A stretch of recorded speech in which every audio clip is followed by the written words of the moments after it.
Hi, I'm Jessica Bryan, and I wanted to welcome you to my reading of short stories for seniors. I am an author and I am also the host of this. I actually edited a book a year and a half ago called The Mighty Ant, and it was a project that I did um, for the senior center, our local senior center and Council on Aging.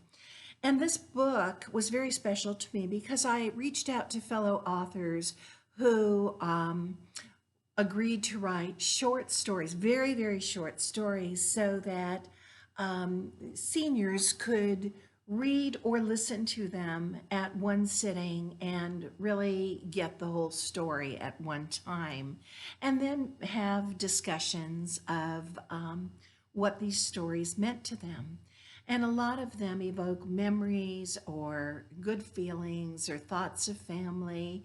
And so they're all very specially handpicked.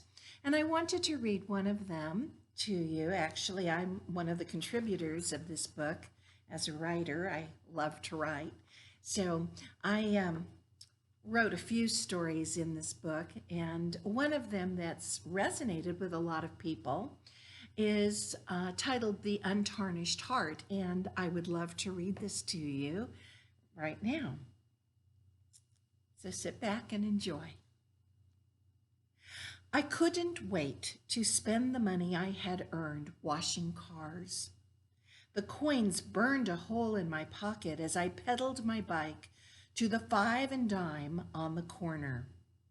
I scoured the shelves to find the perfect gift, a gold-toned necklace with a heart pendant. In the middle of the heart, there was a sparkling rhinestone.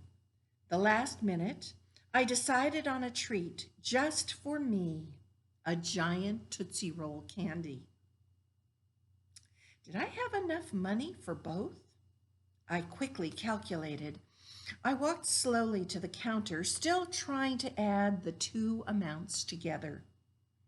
The woman smiled at me from behind her cash register and rang up the purchase.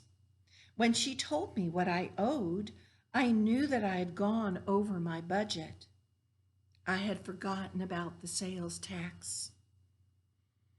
If I put the Tootsie Roll back, will I have enough money? I asked. The lady shook her head. No, sweetie, I'm sorry. But you can keep the candy and put the necklace back, she offered helpfully. But the necklace is for my sister's birthday, I explained. She's really sad, and I want to cheer her up. You see, she's really sick. She's in a wheelchair.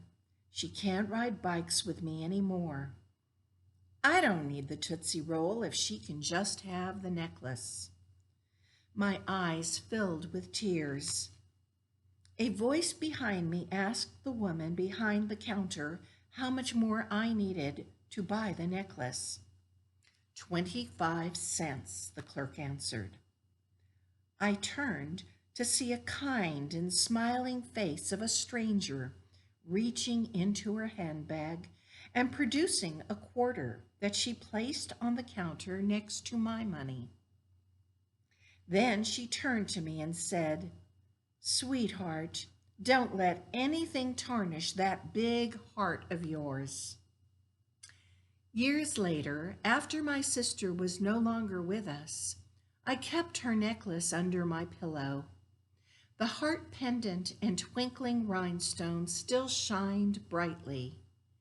It was a reminder of a stranger's kindness and the generosity of an untarnished heart. I hope you enjoyed that story, and see how short they are? Now, I just want to ask you a couple of questions about that. So, a story like that, which is fiction, by the way, but I am wearing a gold heart today just in honor of that story. Let me just adjust that camera a bit. Okay, there we go. Anyway, I'm interested in helping you to remember certain things. Perhaps you have a memento or a token or maybe a keepsake from a loved one who's no longer with us. Very often, when our parents pass, we come across something, just a little something that we keep with us, and we're reminded of very special times with that person or something very special about that person. I know that we keep big things as well, or in pictures, but something like a little heart or a little, well, I have a pair of scissors, little gold scissors that were a hand-me-down from my grandmother.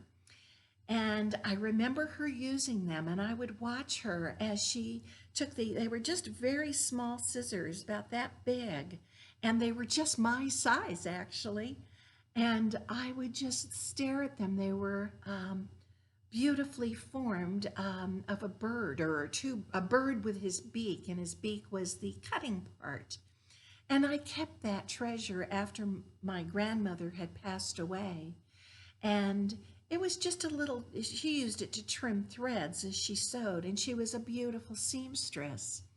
And so every time I see those scissors, I think of my grandmother, and I'm reminded of what a beautiful soul she was, because she was very kind and very generous and very patient with me.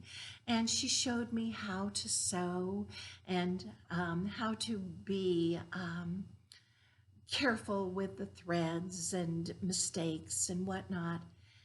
And every time I look at those scissors, I just get this wonderful, warm feeling inside. Do you have that sometimes too? What objects remind you of people? Can you think about that for a moment?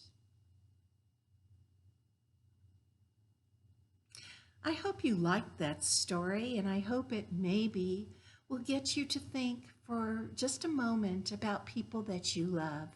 Maybe they're still with you, and maybe you are entranced by something that they do with certain objects. Maybe you've bought a gift for someone in the past and it was very special to you. When I was a child, I didn't have much money to spend, and I guess that story helped with my own personal interests when I had to go to the store to buy a gift and buy a surprise for someone, and I only had this much money to spend. And it was always very challenging to find something that might be meaningful. Did you ever have that experience?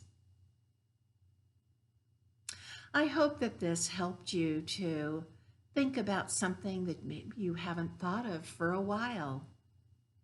Discuss it with your loved ones. Talk about your memories. They'll be fascinated to hear your stories as well. And thank you for joining me today.